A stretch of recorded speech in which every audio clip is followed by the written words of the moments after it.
menengah. Jadi kita kecil dulu, kemudian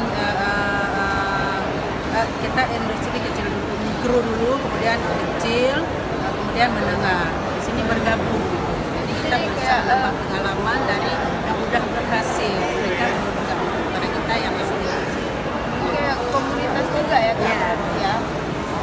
Asosiasi IKM Aceh. Asia. Ya, Asosiasi IKM Aceh. Oke, jadi berkat IKM ini, jadi sekarang beberapa UKM Aceh itu bisa berangkat ke Yang diketahui oleh Bawadi Dahrul. Bang Dahrul dari Bawadi ya. Dan teman-teman itu dia tadi tentang Asia, Asosiasi IKM Aceh. Teman-teman bisa ikuti liputan kami di channel YouTube Cute, dan jangan lupa teman-teman cari tahu tentang produknya Kak Fauzia ada di website Kapal Tsunami.